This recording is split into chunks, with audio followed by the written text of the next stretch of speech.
लेकिन मजदूरों के रूप में महिलाएं नहीं गिनी जाती, उनकी कोई गिनती नहीं होती थी मजदूर है।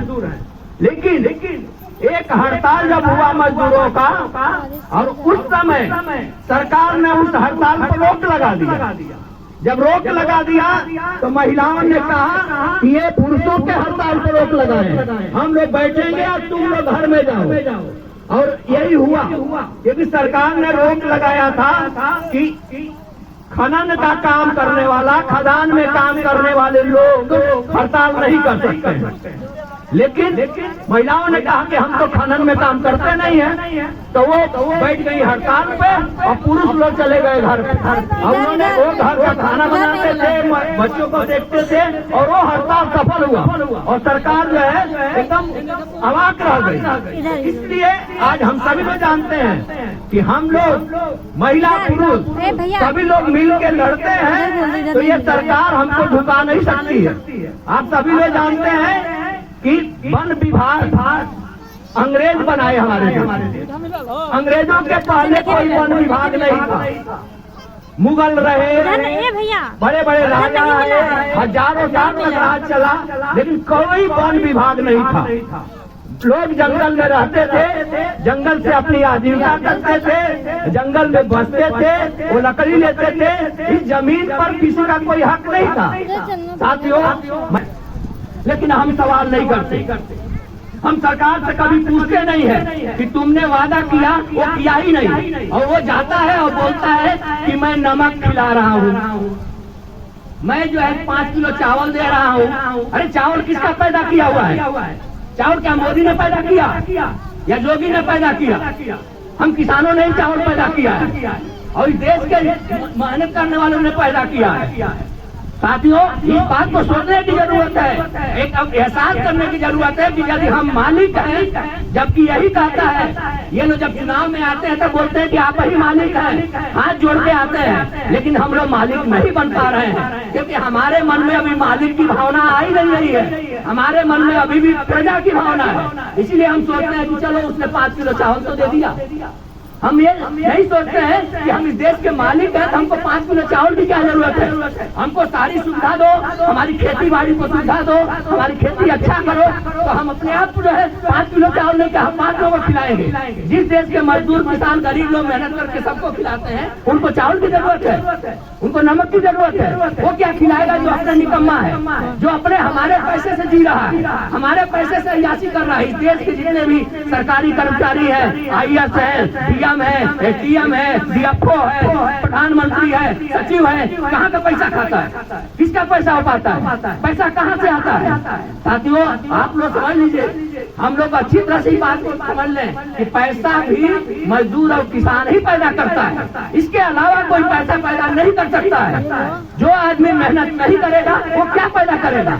लेकिन वो पैदा करता है हमारे मेहनत से, हमारे मेहनत का वेतन पाता है, और हमको कहता है हमने तुमको दिया। अरे हमको कौन होता है देने वाला? लेकिन ये इसलिए कह रहा है कि अभी हम भी यही मानते हैं कि वो दे रहा है। हम लोग इस यहाँ पर बैठे हुए बहुत सारे लोग हैं जो अलग अलग जगह से उजड़ कर यहाँ आए। देवरिया से लोग आए हैं, पूरब से आए हैं। पहले के जमाने में लोग जाकर के जंगल पहाड़ के नीचे कहीं भी जगह मिलती थी, लोग बसते थे। यहाँ आए, लोगों को पट्टा मिला, सरकार ने पट्टा दिया ना, सरकार ने पट्टा दिया, और सरकार का ही वन विभाग है। वन को भी सरकार ने ही दिया। भाई अपने आप वन जमीन लेकर पैदा तो हुआ नहीं था, तो वन को भी सरकार ने ही जमीन दिया, आपको भी सरकार ने ही जमीन दिया, और बीच में दोनों की लड़ाई होने लगी। इस लड़ाई का जिम्मेदार कौन है? इसके लिए सरकार जिम्मेदार नहीं है। अभी मैं इतिहास देख रहा था दुधवा नेशनल पार्क का, तो दुधवा नेशनल पार्क पहली बार 1958 में यहाँ पर एक सेंचुरी बनाई गई। 58 के बाद यहाँ पर एक अर्जन सिंह थे जो शिकार करते थे, जानवरों को मारते थे। अब बाद में उनको एक सपना आया और उनको प्यार हो गया जानवरों से। तब उन्होंने पूरा संघर्ष किया, प्रयास किया, सरकार को बोला, निवेदन किया कि यहाँ पर एक बड़ा सा टाइगर रिजर्व बनाया जाए। और उसके बाद वो विश्व विख्यात हो गए, पुरस्कार पाए हैं। पता नहीं आप लोगों ने नाम सुना कि नहीं सुना? ये अर्जन सिंह ने ही 1977 में दुधवा नेशनल पार्क घोषित करवाया और 1979 में जाकर के आपको एक टाइगर रिजर्व बनाया गया और 1987 में जाके कतरनिया घाट से लेकर के दुधवा नेशनल पार्क तक के सारे इलाके को टाइगर रिजर्व के रूप में डेवलप किया गया। और कल कैबिनेट बता रही थी कि अब ये हाथी कॉरिडोर बनेगा, माने हाथियां पाली जाएंगी। साथियों, हम लोग ये समझ लें कि आज जिन लोगों का जमीन छीन रहा है, जिनका बोल रहा है कि पट्टा नहीं है और जिनका आज बचा हुआ है, तो आज ये जाएंगे तो कल वो भी जाएंगे। क्योंकि आप लोग जंगल के किनारे जब तक ये सरकार की मानसिकता नहीं बदलती है तो कोई नहीं रह पाएगा, कोई अपनी जमीन को नहीं बचा पाएगा। हम लोग उत्तराखंड में थे, वहाँ पर एक विंसर सेंचुरी बनाया। विंसर सेंचुरी छोटे से इलाके में पहले बनाया, अब बाद में उसको बढ़ाना शुरू किया, रिजर्व फॉरेस्ट का दरवाजा बढ़ाना शुरू कर दिया और धीरे धीरे कुछ लोगों का घर उसमें आया। जब घर आया तो जिनका घर आया वो तो परेशान हुए और बाद में बाघ आकर के घर में सोए हुए बच्चे को उठा ले जा रहा है। खेती करना मुश्किल हो गया, बंदर आकर के आलू की फसल उखाड़ ले जा रहे हैं। जब लोग परेशान हो गए तो अपने आप लोग छोड़ छोड़ के भागना शुरू किया।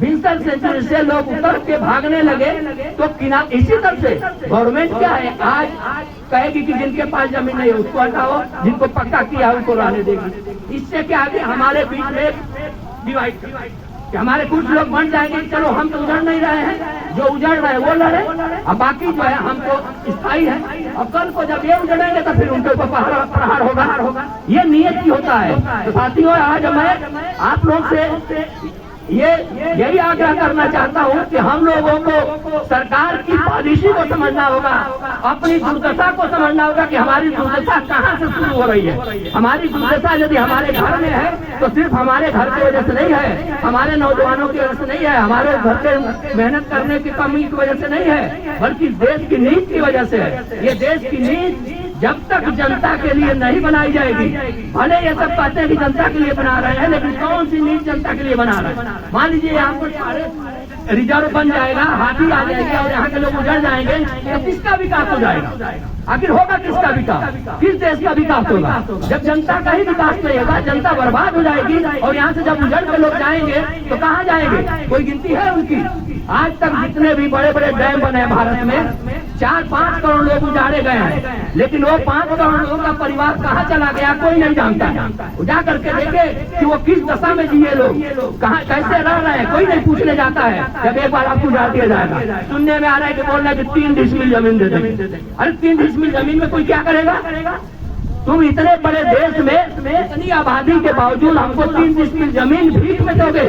ये जमीन तुम्हारे बाप की हो गई, कौन पैदा हुआ है लेकर के जमीन को? इसलिए ये धरती माँ के हम सभी लोग औलाद हैं। यहाँ के टाटा भी उतना ही औलाद है जितना हम औलाद है। और कोई माँ किसी के साथ भेदभाव नहीं करती है, धरती कभी भेदभाव नहीं करती है। धरती पर जितने लोग पैदा हो रहे हैं सबको खाने का अनाज देती है वो, लेकिन वो अपने ही जो सबसे कर्मठ बेटे हैं उसके मजदूर और किसान वही सबसे ज्यादा दुर्दशा में है। तो ऐसे में धरती भी तबाह हो गई, धरती भी रो रही है और धरती भी जिसका असर आप देख रहे हैं कि पर्यावरण का नुकसान, पर्यावरण का जो नुकसान हो रहा है वो धरती को भी तबाह करके रख देगा। तो इसलिए साथियों, मैं आप सबसे आग्रह करना चाहता हूँ कि जिस शुरुआत को आप लोगों ने किया है, जिस तरह से आप लोग एक संगठन बना रहे हैं, उस तरह से समझिए, बैठिए और हर चीज को समझने का प्रयास कीजिए कि ये नेता जब आते हैं बोलते हैं कि तुमको मैंने 5 किलो चावल दिया, तो उनसे गला पकड़िए कि तुम कौन होते हो चावल देने वाले, तुम कौन होते हो हमको देने वाले? हम तो इस देश के कर्ता धर्ता हैं। तुम कहते हो कि आप आखिरी का मालिक हैं, हम तो सेवक हैं। तो तुम सेवक हो और हमको ये बता रहे हो कि हमने दिया। सेवक किसी को देता है? नौकर देता है। लेकिन वो आकर के हम जब बताए तो हम उसका गला पकड़े। जिस दिन इस देश की जनता, जिस दिन इस देश की महिलाएं, जिस दिन इस देश के मजदूर किसान ये जान जाएंगे कि हम असली मालिक हैं, हम इस देश के मालिक हैं, उस दिन ये नेताओं का नहीं चलेगा। ये नेता खुद नहीं बोल पाएंगे और इसलिए वो बोल रहे हैं कि हम अपने को मालिक नहीं समझ रहे हैं। हम अपने घर में एक मजदूर लगाते हैं तो उसके पीछे पड़े रहते हैं कि वो मजदूर काम कर रहा है कि नहीं कर रहा है। लेकिन हमने भी एक नेता को चुना, हम उसके पीछे नहीं पड़ रहे हैं कि हमारे लिए काम कर रहा है कि नहीं कर रहा है। हम मोदी को चुने, हम योगी को चुने, हम मिनिस्टर चुने, हम विधायक चुने, कभी हम सोचते हैं कि हमारे लिए काम कर रहा है कि नहीं कर रहा है? हम चुप रहते हैं। लेकिन एक मजदूर को जिस दिन आप अपने घर में लगाते हैं उसके पीछे पड़ जाते हैं, नहीं पड़ जाते हैं कि 8 घंटा तुम काम करो, तुम क्यों बैठ रहे हो, क्यों आराम कर रहे हो। उसी तरह से जिस दिन इस देश की जनता यह समझ जाएगी कि मैं मालिक हूँ और ये सब गुलाम है, ये मजदूर है, इनको हमने बैठाया गद्दी पर, कुछ दिन उनसे पूछना शुरू करेगी कि तुम लोग क्या कर रहे हो, तुम लोग जा करके संसद में विधानसभा में झगड़ा करते हो, आपस में गाली गलौज करते हो, फिर बेटी भी क्या करते हो, आपस में राजी खुशी रहते हो और हमारे बच्चों को बर्बाद कर रहे हो, हमारे बच्चों की शिक्षा बर्बाद कर रहे हो, उनको रोजगार नहीं दे रहे हो और हम लोग घर घर की ठोकर खा रहे हैं। आज आपको देख रहे हैं कि हमको कोई बीमारी हो जाती है, इलाज की व्यवस्था नहीं है। जिस देश में हृदय बदल करके लोग जिंदा हो सकते हैं, उस देश में छोटी छोटी बीमारी से लोग मर जाते हैं। इसी लखनऊ में आप चले जाइए, मेदांता हॉस्पिटल है, मेदांता हॉस्पिटल में जितना सामान आता है क्या वो आसान से आता है? वो भी तो कहीं फैक्ट्री में बनता है, मजदूर किसानी बनाते हैं, लेकिन वहाँ पर भर्ती होने जाइए 1 लाख रुपया रोज मांगेगा। तो 1 लाख रुपया, तो आपकी जान की कीमत, आपकी बीमारी की कीमत क्या है कि नहीं है? आप चलिए सरकारी अस्पताल बोला जाएगा, वहाँ पर दवा नहीं है, वहाँ पर अच्छे डॉक्टर नहीं है। तो ये सारी बातें हैं, शिक्षा का सवाल है, रोजगार का सवाल है, ये देश है, ये हमारे लिए है। ये सारे सवाल को जब तक हम सोचना नहीं शुरू करेंगे, अपनी ताकत नहीं दिखाएंगे, तब तक ये लोग डरवाते रहेंगे। एक बात और मैं कहना चाहूंगा अंत में कि ताकत जनता की होती है, वही सरकार को बदल सकती है, वही कानून को बदल सकती है, वही कोर्ट को भी दबाव डाल सकती है। आप लोगों ने देखा है कि मजदूर किसानों ने जब आंदोलन शुरू किया, जब किसान कानून बना था तो सरकार यही कह रही थी ना कि आप जाइए कोर्ट में चले जाइए, लेकिन किसान लोग क्या किए, जाकर दिल्ली घेरे तो सरकार ने उन पर लाठी डंडा चलाया, कीले गाड़ दिया, रोड खोद दिया था। सब लोग जानते हैं बाउंड्री पूरा बना दिया गया था, जैसे दिल्ली में नहीं घुसने देंगे, लग रहा था जैसे वो विदेश हो गया और ये हो गया। उन पर लाठी चलाई गई, उनके ऊपर पानी फेंका गया और कहा गया कि हम कानून नहीं बदले।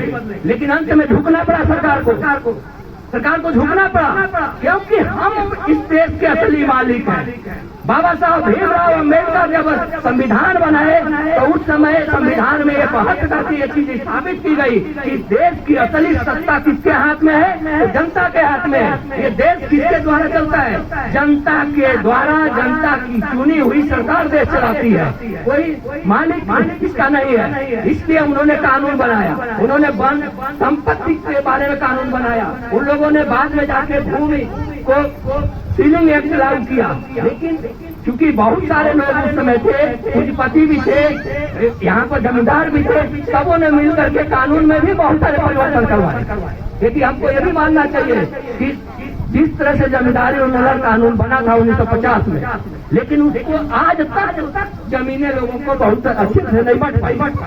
अच्छा आप बची हैं, वहाँ पर आप देख ही रहे क्या तमाशा है। तो इसलिए साथियों, मैं अंत में आप लोगों का एक धन्यवाद देते हुए भी खैरटिया के लोगों ने पहली बार मजदूर दिवस का आयोजन किया है। और एक चीज और जोड़ना चाहूंगा कि भारत में ये आज 100 साल पूरा हो रहा है। आज ही के दिन 1923 में पहली बार भारत में मजदूर दिवस मनाया गया था केरला में।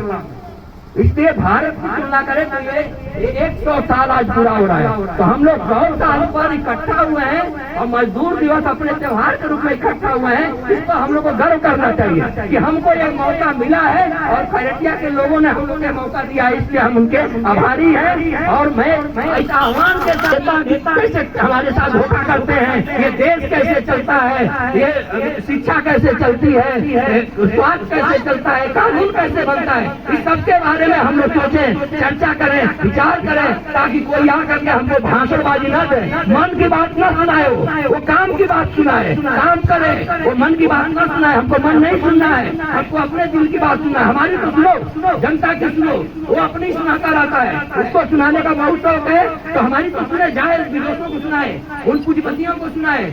हम लोग कहते हैं ना कि हम लोग के बीच बहुत सारे लोग आते हैं, ये धर्म वाले आते हैं, कहते हैं तुम कहो आपके घर में कष्ट हुआ तो बोलेंगे नहीं तो जो है ये कर दो, महामृत्युंजय जाप कर लो, तुम्हारा कष्ट दूर हो जाएगा। लेकिन वही चीज जाकर के किसी अडानी अंबानी को बोल दे कि तुम्हारे घर का कष्ट दूर हो जाएगा, तुम्हें कर दो।